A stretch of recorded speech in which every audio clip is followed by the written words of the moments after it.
Hey bro, WhatsApp, this is Sardar.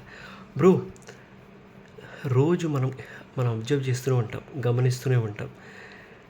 Daily మనమేమో ఎవ్వరు కనిపించినా పెద్దవాళ్ళకి నమస్కారాలు పెడుతూ, పిల్లలు కనిపిస్తే ముద్దులు పెడుతూ, ఆంటీలు కనిపిస్తే హాయ్ చెప్తూ, అమ్మమ్మలు తాతమ్మలు కనిపిస్తే వాళ్ళ కాళ్ళకి నమస్కారాలు చేస్తూ, అందరినీ ఇంప్రెస్ చేస్తూ, అందరూ బాగుండాలి, అందరితో బాగుండాలని చెప్పేసి బిహేవ్ చేస్తూ, అందరితో చక్కగా మాట్లాడుకుంటూ పోతాం.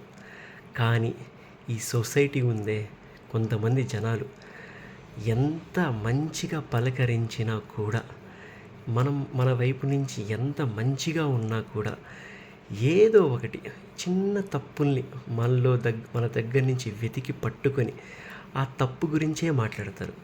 నాకు ఈ లాజిక్ ఏంటో అర్థం కాదు. ఇంత బాగా మాట్లాడతానే, ఇంత బాగా మనం మాట్లాడుతూ ఉంటామే, అందరినీ పలకరిస్తామే, అందరి మంచి గురించి మనం ఆలోచిస్తామే.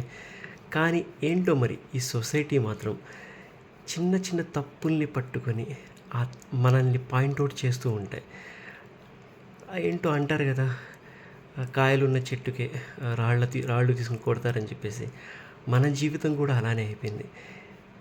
మంచిగా ఉండాలా ఈ సొసైటీలో, లేకపోతే బయటికి వెళ్ళినప్పుడు, ఫంక్షన్లకి వెళ్ళినప్పుడు ఎవరు కనిపించినా కూడా వాళ్ళతో మనకేంటి అని చెప్పేసి నవ్వకుండా అని చెప్పేసి అలా ఉండాలా? ఎలా ఉండాలో ఇప్పుడున్న ప్రపంచంలో నాకైతే అర్థం కావట్లేదు. ఎంత మంచిగా ఉందామనుకున్నా కూడా ఈ సొసైటీ వాళ్ళు మంచిగా ఉండనివ్వట్లేదు.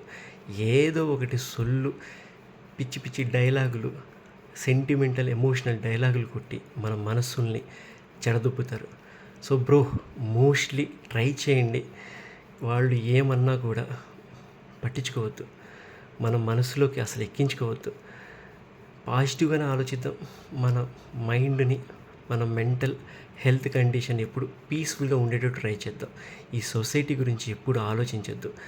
నీ వైపు నుంచి నువ్వు నవ్వుతూ ఉండు, హ్యాపీగా ఉండు, అందరినీ పలకరించు, అందరూ బాగుండాలి, అందులో మనం ఉండాలని చెప్పేసి ట్రై చేయి. అంతే తప్ప ఈ సొసైటీ గురించి, వాళ్ళు అన్న మాటల గురించి ఎప్పుడు పట్టించుకోవద్దు.